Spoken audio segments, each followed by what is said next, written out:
একটি অচেনা বিমান হুট করেই কোথা থেকে এসে যেন বিনা পারমিশনে একটি এয়ারপোর্টে ল্যান্ড করে। এইটা দেখে ওই এয়ারপোর্টে হাজার হাজার মানুষ ভিড় জমে যায়। ওই এয়ারপোর্টের আর্মিরা তখন সঙ্গে সঙ্গেই বিমানের চারপাশ ঘেরাও করে ফেলে। বিমানে কোনো যাত্রী ছিল না, শুধু ছিল পাইলট। আর্মিরা পাইলটকে বিমান থেকে নামায় এবং ওই পাইলটকে নিয়ে যায় থানায়। তাকে জিজ্ঞেস করা হলো, তুমি হুট করেই কেন বিনা পারমিশনে তোমার এই বিমান এই এয়ারপোর্টে ল্যান্ড করলে?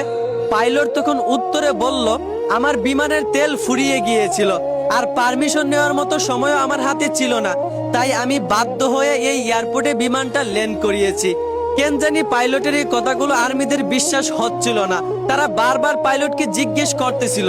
এরকম করে পাইলটকে সারা রাত ওই থানায় রেখে দেওয়া হয় এবং তাকে বারবার জিজ্ঞেস করা হয় যে আসলেই তেল ফুরিয়ে যাওয়ার কারণে তুমি এইখানে বিমানটা ল্যান্ড করিয়েছো, নাকি এটা শত্রুদের কোনো ফাঁদ।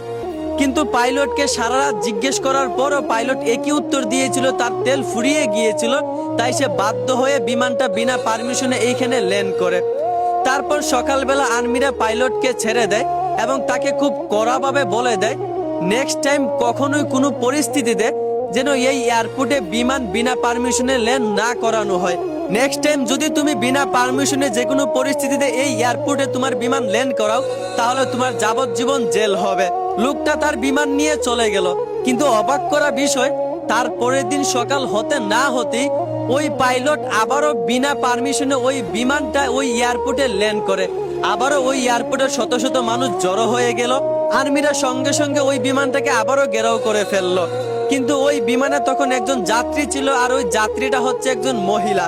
আর্মিরা ওই মহিলা এবং পাইলটকে সহ বিমান থেকে নামালো এবং পাইলটকে জিজ্ঞেস করলো, তোমাকে না গতকালকে খুব কড়াভাবে নিষেধ করে দিয়েছি তুমি যে কোনো পরিস্থিতিতে বিনা পারমিশনে এই এয়ারপোর্টে তোমার বিমান ল্যান্ড করাবে না, তারপরেও তুমি কেন বিনা পারমিশনে তোমার এই বিমান এই এয়ারপোর্টে ল্যান্ড করালে? আর্মিরা বলল, তোমার কি জীবনের ভয় নাই? পাইলট তখন উত্তরে যা বলল সেটা শুনলে আপনারা অবাক হয়ে যাবেন। পাইলট বলল, আমার জীবনের অবশ্যই ভয় আছে, তার চাইতে বড় ভয় হচ্ছে এই মহিলা। এই মহিলা হচ্ছে আমার স্ত্রী। তাকে আমি আজ সারা দিন ধরে বুঝাইতে পারতেছি না যে গতকাল রাতে আপনারা আমাকে আটকিয়ে রাখছিলেন।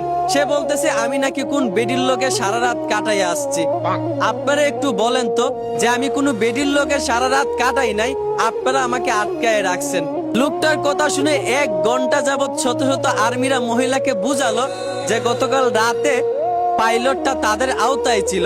তারপর মহিলা বিশ্বাস করলো। বলেন তো কেমনটা লাগে? চিন্তা করেন পুরুষ নারীদের কাছে কতটা দুর্বল। এইটা কি কোনো কথা?